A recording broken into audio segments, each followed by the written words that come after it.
HarperCollins presents Out of Character, a memoir by Alison Steadman with Fiona Lindsay. Read by Alison Steadman.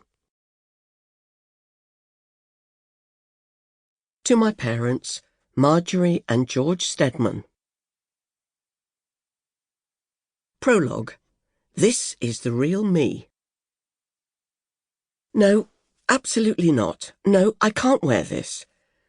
I'm in the bedroom of my digs, staring at myself in the mirror. The reality of what is reflected back at me makes me recoil with embarrassment.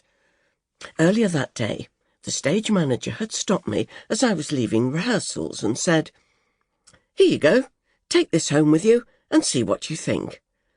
His jaunty enthusiasm should have aroused suspicion, and now here I was, squeezed into a skin-coloured nylon body stocking, like a very unappetizing, over-filled sausage, which is not a good look at any age, and certainly not at 23, when you're about to make your professional stage debut.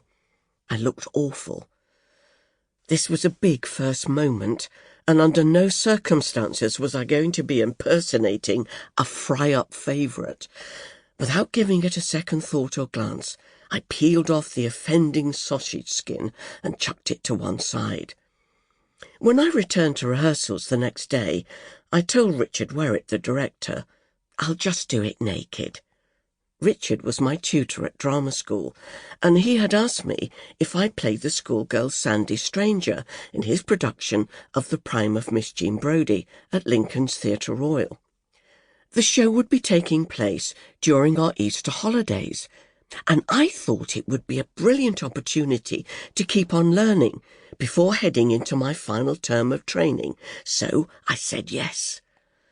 The Prime of Miss Jean Brodie gave me a chance, a first step, and it taught me that I was bold and brave and would always do what felt right for the character, for the production, and for me. That's why I made the decision to reveal all and be my naked self. It was 1969, and despite the massive shift in what was deemed acceptable in culture and society, appearing naked was still a very rare occurrence, and especially so when the bare body was female. Let me set the scene. Sandy is the sitter for a life study being painted by the school's art master, who's part of a love triangle with Sandy's teacher, Miss Brodie.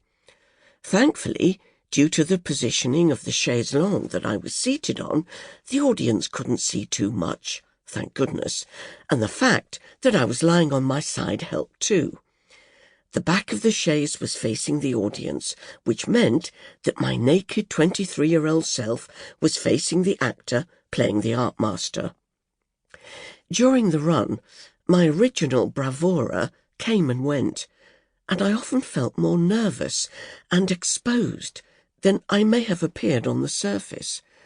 When that occurred, I conjure images of my mum in my mind's eye, or should that be my mind's aisle, as Pamela Shipman would say, and her comforting and familiar phrase, "Never say you can't, always say you can, and you will," and this helped settle me.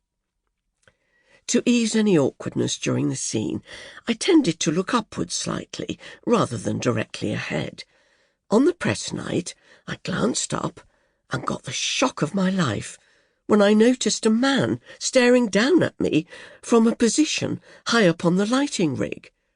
It turned out to be a journalist who had got backstage unbeknownst to the stage doorkeeper. I let them know, and they threw him out. Oh well, thank goodness I was young, and there was something to look at in those days.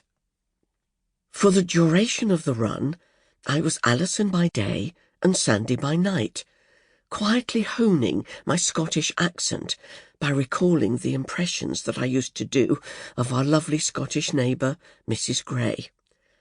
I began to settle into being an actress, the professional role that I was to play over the decades that lay ahead. It's interesting for me to think about Sandy now, with her overactive imagination and obsession for trying to understand human behaviour. Sample complete. Ready to continue?